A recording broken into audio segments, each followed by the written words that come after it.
রামচন্দ্রপুর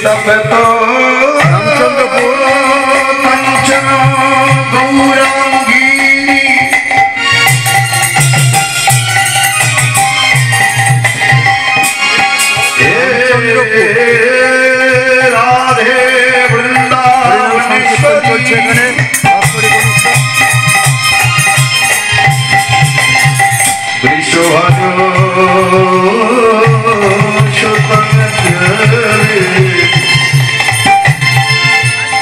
तंग नमामि हरि प्रिय निताय गौर हरि हरि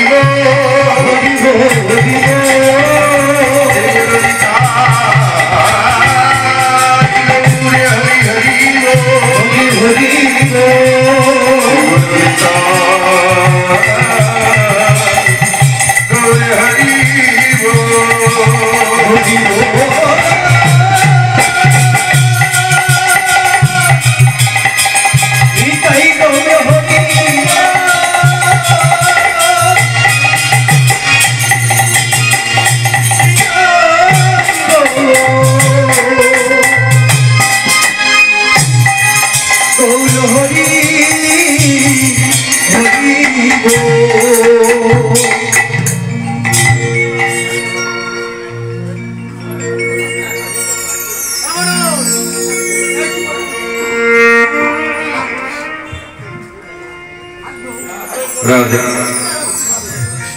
जय राधे राधे श्याम हरि बोल जय राधे राधे राधे श्याम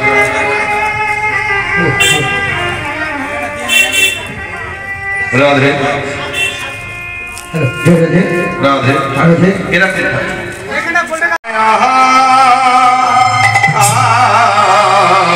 गौरांग राम हरे मोर हरे मोर आहा मरे मरे हमारे गौरी हरे हरे मोर हरे मोर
দীন ভাবে হৃদয় হরে হরে ও আরে মরো আরে মরো আহা কি ভাই আরে মরো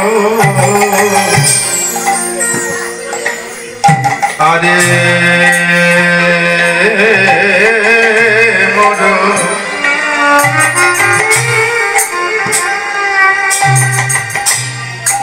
আরে মরো আরে মরো গোরা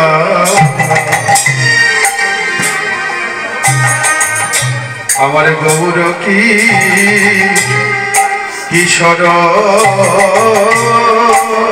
আরে মরো আরে মরো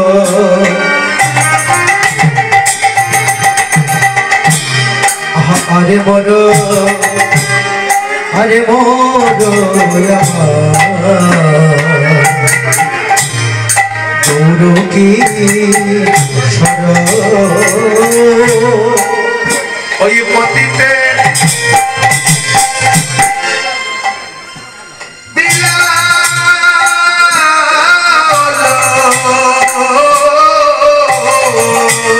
পতিতে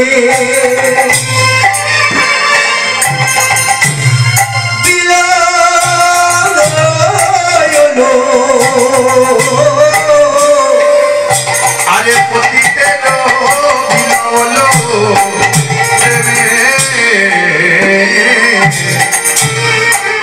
প্রেমের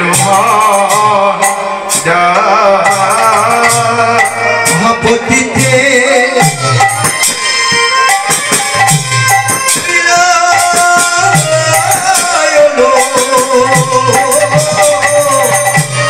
পতিতে বিলাইলো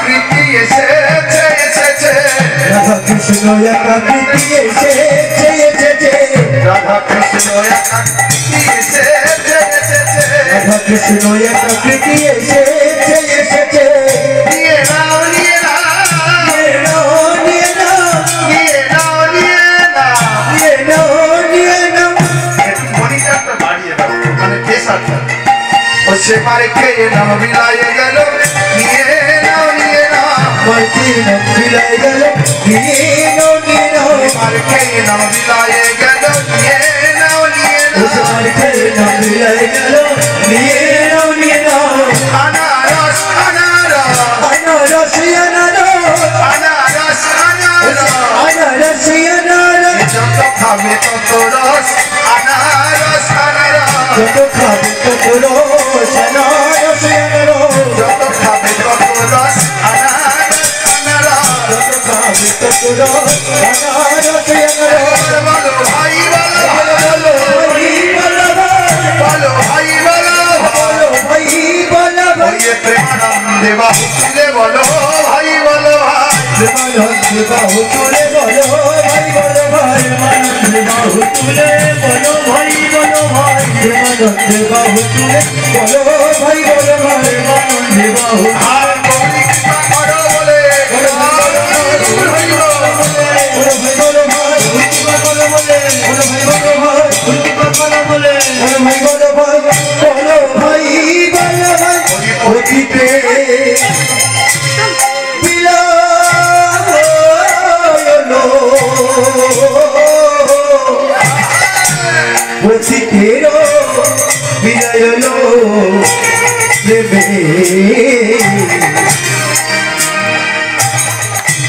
প্রেমের ভাই ভক্তই রেখেছে নাম বাঞ্ছা কল্পতরু ভক্ত আমায় আহার দিলা তবেই আমি খাই যেদিন ভক্ত আহার দেয় না আমি ভগবান ভক্তের আগে নাই উপবাসে যাই ভগবান আরো বললেন আমার হতে ভক্ত বড় ভক্ত হতে আমার নাম সংকীর্তন বড় যদি তাই হয় আপনারা পরম বৈষ্ণব আপনারা পরম ভক্ত কৃপা করুন আশীর্বাদ করুন করুণা করুন জানি না আমি এই পদের যোগ্য কিনা তথাপি আপনারা আনয়ন করেছে এই পদে আমাকে উপবেশন করিয়েছেন তাই আপনারাই আশীর্বাদ করুন যে পদে আমাকে নিযুক্ত করেছে সেই পদের পদমর্যাদা যেন আমি রাখতে পারি প্রেম সে নিতাই গৌর হরি বল, হরি বল, হরি বল। ভক্তমণ্ডলী ভক্তিমতী মায়েরা আজকে একটা লীলা আপনাদের সম্মুখে আস্বাদন করাবার অভিপ্রায় নিয়ে আমি এসেছি বটে।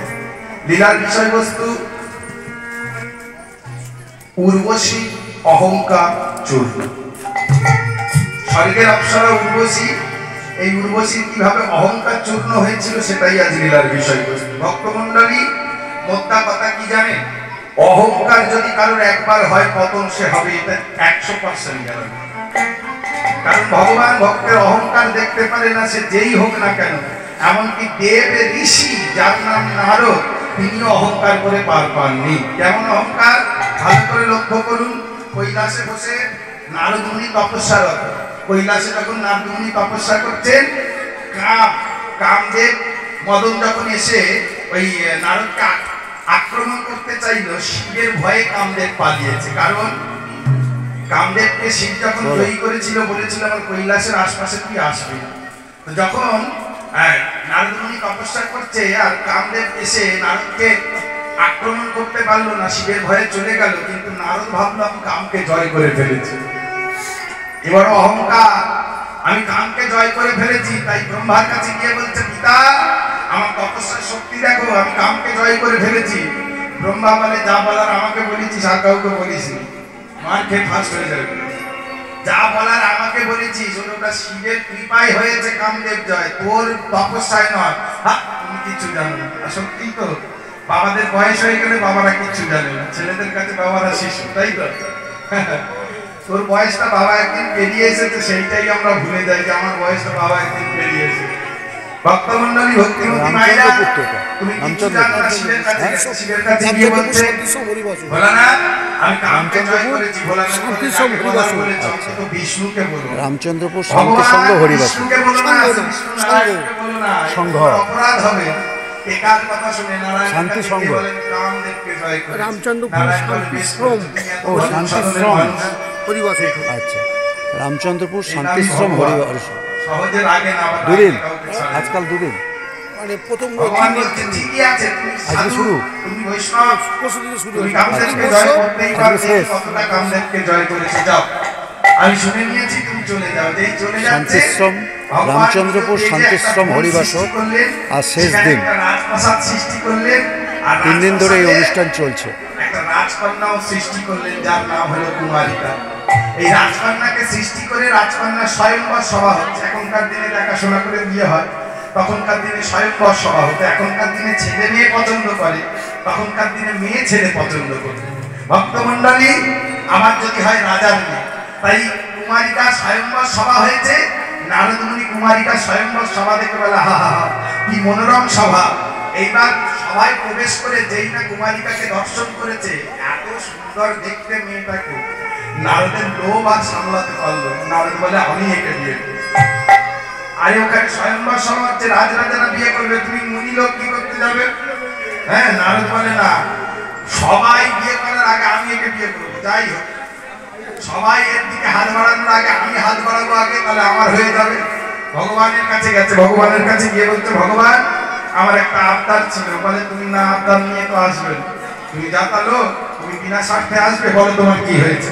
বলে, ভগবান বেশি কিছু নয়, আমাকে তোমার মতো তৈরি করে দাও। ভগবান বিষ্ণু নারায়ণ বলে, আমার মতো মানে মানে দেখতে তোমার মতো হবে, তোমার মতো বডি হবে, তোমার মতো চোখ হবে, তোমার মতো নাক হবে, তোমার মতো মুখ হবে, তোমার মতো মাথার চুল হবে, সবকিছু তোমার মতো। ভগবান নারদের অভিপ্রায় বুঝতে দেরি হলো না। ভগবান বলে, ঠিক আছে, যাও, তোমাকে আমি আমার মতো করে দিলাম। ভগবান নারদকে ভগবানের মতো করে দিয়েছে। নারদ মুনি মহানন্দে চলেছে স্বয়ংবর সভায়। কেন? কুমারিকাকে আমি বিয়ে করব। স্বয়ংবর সভায় যখন বিয়ে বসেছে না, সবাই দেখে হাসাহাসি করছে। যেন পাশের যে রাজারা আছে, রাজপুত্র রাজ্যের দিকে সবাই হাসছে। নারদ তো কিছুতেই বুঝতে পারছে না যে সবাই হাসছে কেন। হ্যাঁ, এবার বড়মাল্যটা নিয়ে যেই বেরিয়েছে, কে বেরিয়েছে না, বড়মাল্য নিয়ে রাজকন্যা কুমারিকা বেরিয়েছে। বেরিয়ে সকলার মুখের দিকে কুমারিকা তাকিয়ে মুচকি হাসছে, কিন্তু নারদের মুখের দিকে তাকিয়ে কুমারিকা মুখ ফিরিয়ে নিচ্ছে। নারদ বলে, কি হলো? সবচাইতে আমাকে দেখতে সুন্দর আর আমার মুখের দিক থেকে মুখ ফিরিয়ে নিচ্ছে। কিন্তু নারদ তো জানে না, বাবা ভগবান গোটা বডিটা দিয়ে মুখ করে দিলেও মুখটা করেছিল বাঁদরের মতো। এটা তো নারদ মুনি জানে না। নারদ মুনি যখন জানলো, ক্রোধান্বিত হয়ে ভগবানকে অভিশাপ দিল, ভগবান যে বানর, যে হনুমানের মতো মুখ তুমি আমাকে করলে, আমি তোমায় অভিশাপ দিলাম আগত দাপর যুগে ওই হনুমান ছাড়া তুমি উদ্ধার পাবে না। অহংকার চন্দ্র নারদেরও করেছিল, সেই অহংকার করেছিল উর্বশী, স্বর্গের অপ্সরা, সবচাইতে দেখতে ভালো অপ্সরা, সেই উর্বশী অহংকার করেছিল। অহংকার কয় প্রকার? অহংকার হলো 3 প্রকার। কি? রূপের, গুণের আর শাস্ত্রের অহংকার। আমার রূপ আছে, যৌবন আছে, আমি করবো হরিনাম না।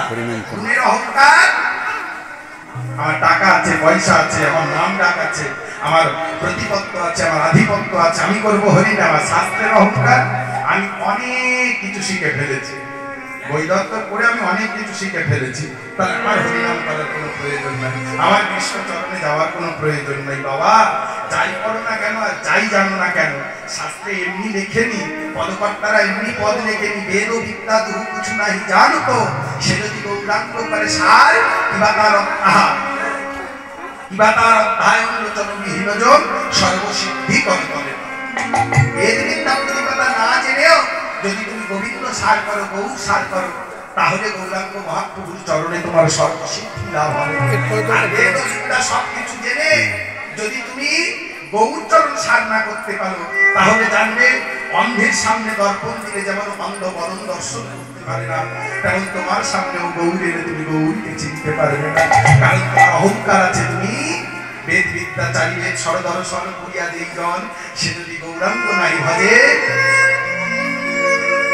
তারিবেদ সরদর্শন করেছ তুমি গৌরাঙ্গ ভজলে না, তাহলে অন্ধের সম্মুখে দর্পণ দিলে যেমন হবে, যেমন অন্ধকার বরণ দেখতে পাবে না, তেমন তুমিও গৌরকে চিনতে পারবে না। কারণ তোমার মধ্যে আত্ম অহংকার আছে। কি অহংকার? তোমার মধ্যে আত্ম অহংকার, আমি অনেক কিছু জানি। প্রেম সে তাই গৌর হরি বল, হরি বল, হরি বল। চলুন আমরা লীলা সাধন করবো, তার ভিতরে কোনো তত্ত্ব আমি জানি না বাবা, কারণ তত্ত্ব যারা জানবে তারা বনে জঙ্গলে বাস করবে। আমি কিছু তথ্য আপনাদের দিতে পারি, তত্ত্ব আমার দ্বারা বলা সম্ভব নয়, কিছু তথ্য যেগুলো আমি পড়াশোনা করে জেনেছি। হরে কৃষ্ণ হরে কৃষ্ণ, কৃষ্ণ কৃষ্ণ হরে হরে, হরে রাম হরে রাম, রাম রাম হরে হরে। হরে কৃষ্ণ হরে কৃষ্ণ, কৃষ্ণ কৃষ্ণ হরে হরে, হরে রাম হরে রাম, রাম রাম হরে হরে। কৃষ্ণ হরে কৃষ্ণ, কৃষ্ণ কৃষ্ণ হরে হরে, হরে রাম হরে রাম, রাম রাম হরে হরে। হরে কৃষ্ণ হরে কৃষ্ণ, কৃষ্ণ কৃষ্ণ হরে হরে,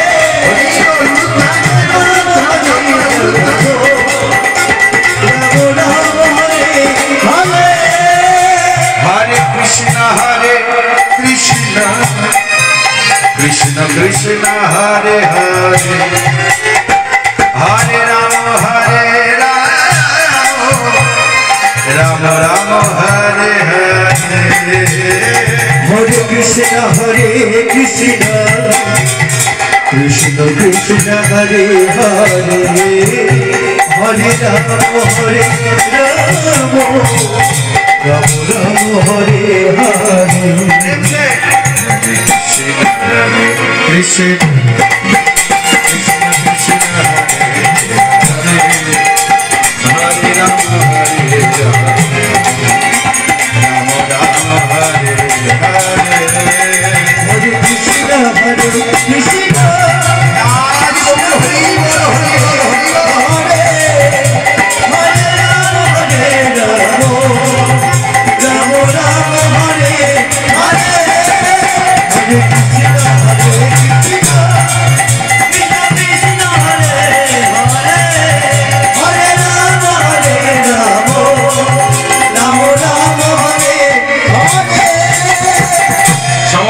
ভক্তমন্ডলী, ভক্তিমতী মায়েরা দেবতাদের মনোরঞ্জন করে বলে সেই স্থানের নাম প্রমোদ ভবন। একটু সাইডে যা।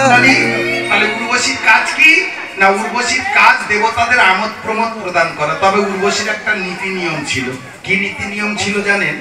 সকালবেলা করে উঠতো, সকালবেলা করে উঠে এই প্রাতক্রিয়া সম্পন্ন করে স্নানাদি সম্পন্ন করে আগে গোবিন্দ চরণে সেবা দিত, ভগবান চরণে সেবা দিয়ে তারপর কর্মে যেত। এটা আমাদের প্রত্যেকের কর্তব্য। শিখিয়েছেন কে? আমার গোবিন্দ করে গেছেন। প্রত্যেকটা পদে পদে জীব শিক্ষা আছে। ভক্তমণ্ডলী, ভক্তিমতী মায়েরা, জীব শিক্ষা ছাড়া তারা কোনো লীলা করেননি।